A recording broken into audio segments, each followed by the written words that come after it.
नमस्कार। आज हम एक बेहद अहम मुद्दे पर बात करने वाले हैं। ईरान, इजराइल और अमेरिका के बीच जो तनाव है वो बहुत तेजी से बढ़ रहा है।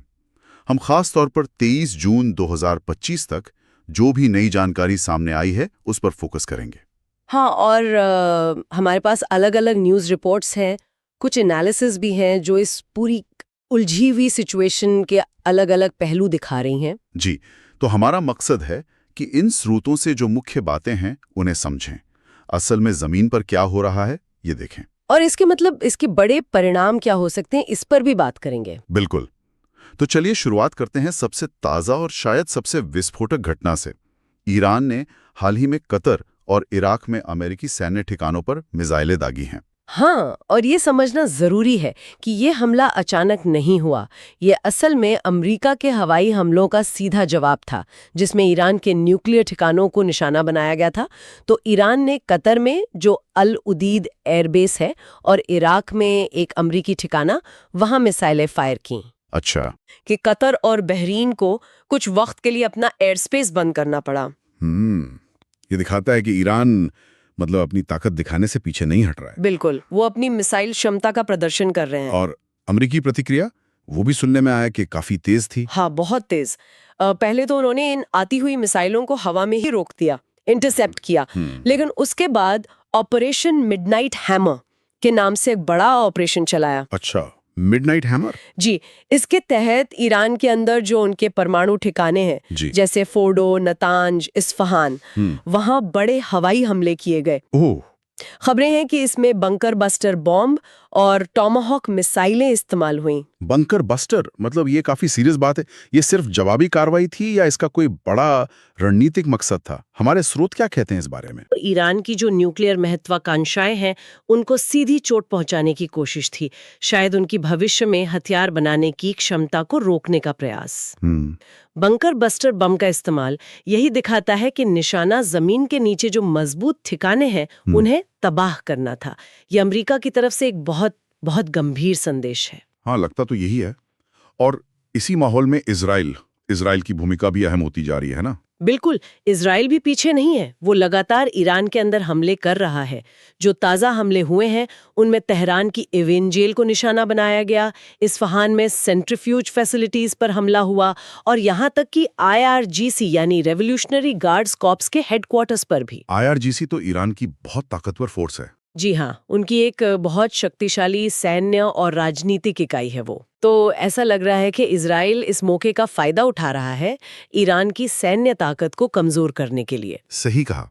और इस सब का असर सिर्फ इन 3 देशों तक ही सीमित नहीं रहने वाला, ऐसा लग रहा है। नहीं, बिल्कुल नहीं। अब एक बड़ा डर जो सामने आ रहा है वो है टैंकर युद्ध का। टैंकर युद्ध मतलब ये कि कई एनालिस्ट ये चेतावनी दे रहे हैं कि ईरान शायद हॉर्मुज जलडमरू मध्य जैसे अहम समुद्री रास्ते हैं, उनमें समुद्री बारूदी सुरंगें बिछा सकता है। अगर ऐसा हुआ तो दुनिया भर में जो तेल की सप्लाई है वो बुरी तरह बाधित होगी। कीमतें आसमान छू सकती हैं। ओह, ये तो बहुत खतरनाक स्थिति होगी। हाँ, और चिंता की बात यह भी है कि कुछ रिपोर्ट्स कह रही हैं कि अमेरिका के पास शायद इन समुद्री सुरंगों को जल्दी और पूरी तरह से हटाने की उतनी क्षमता न हो। यानी क्षेत्रीय अस्थिरता का सीधा असर पूरी दुनिया की अर्थव्यवस्था पर। अच्छा, और डिप्लोमेटिक लेवल पर क्या चल रहा है? क्या कोई बातचीत, कोई तनाव कम करने की कोशिश हो रही है? कोशिशें तो हो रही हैं, ऐसी बात नहीं है। जापान है, कई यूरोपीय देश हैं, वो लगातार शांति और बातचीत की अपील कर रहे हैं। जापान ने तो इस सिचुएशन को अत्यंत खेदजनक भी कहा है। लेकिन जमीनी हकीकत ये है कि तनाव कम होने के बजाय बढ़ता ही दिख रहा है।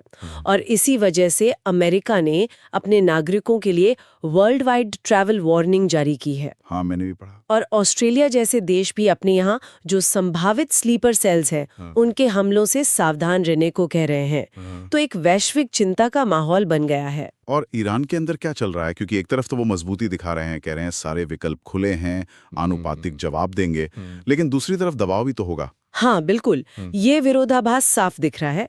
ईरानी अधिकारी बाहर की दुनिया को तो अपनी ताकत दिखा रहे हैं, अपनी दृढ़ता का संदेश दे रहे हैं, यहाँ तक कह रहे हैं कि अमेरिकी कार्रवाई उनके शासन के अस्तित्व के लिए खतरा है। अच्छा। लेकिन अंदरूनी तौर पर जो खबरें आ रही हैं वो बिल्कुल अलग तस्वीर पेश कर रही हैं।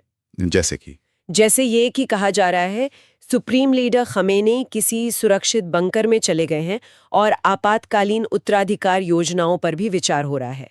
यहाँ तक कि जो निर्वासित राजकुमार हैं वो दावा कर रहे हैं कि मौजूदा शासन अब गिरने वाला है। ओह, तो इसका असर आम लोगों पर कैसा पड़ रहा है? बहुत गहरा। तेहरान जैसे बड़े शहरों से खबरें आ रही हैं कि लोग शहर छोड़कर जा रहे हैं, पलायन हो रहा है। बाजारों में एक घबराहट का माहौल है, जरूरी चीजों की कमी महसूस हो रही है और कई जगहों पर इंटरनेट भी बंद कर दिया गया है। बाप रे। तो ये दिखाता है कि जो सैन्य तनाव है वो अब सीधे सीधे ईरानी समाज को अस्थिर कर रहा है। और इसी मानवीय संकट को देखते हुए दूसरे देशों को भी दखल देना पड़ रहा है। हाँ, जैसे भारत का ऑपरेशन सिंधु। हाँ, ऑपरेशन सिंधु।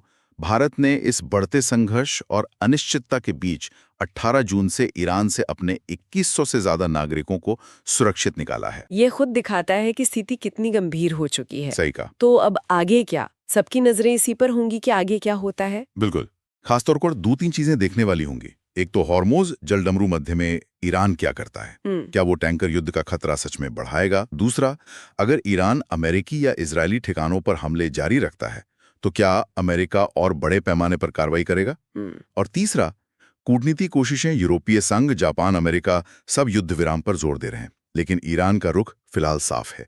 जब तक हमले बंद नहीं होते बातचीत नहीं होगी। तो एक तरह का खतरनाक डेडलॉक बना हुआ है। हाँ बिल्कुल, एक खतरनाक गतिरोध है। तो कुल मिलाकर हम एक ऐसी स्थिति देख रहे हैं जो बहुत नाजुक है, बहुत अस्थिर है और किसी भी पल बदल सकती है। इसके सैन्य, कूटनीतिक, आर्थिक और मानवीय हर पहलू पर गंभीर चिंता बनी हुई है। हाल के हमलों और जवाबी हमलों ने तनाव को एक नए खतरनाक स्तर पर पहुंचा दिया है। बिल्कुल सही कहा। और इस सारे घटनाक्रम से एक सवाल जो सोचने पर मजबूर करता है वो ये है कि ईरान का नेतृत्व जो एक तरफ बाहरी सैन्य दबाव झेल रहा है और दूसरी तरफ अपने ही देश में बढ़ती अस्थिरता, जैसे नागरिकों का पलायन, जरूरी चीजों की कमी, नेतृत्व पर संकट, इन दोनों के बीच संतुलन कैसे साधेगा? ये एक बड़ा सवाल है। खासकर तब जब ये कहा जा रहा है कि शासन का अस्तित्व ही दांव पर लगा हो सकता है। ये संतुलन साधने की जो कोशिश होगी शायद वही आने वाले दिनों में इस संघर्ष की दिशा तय करेगी।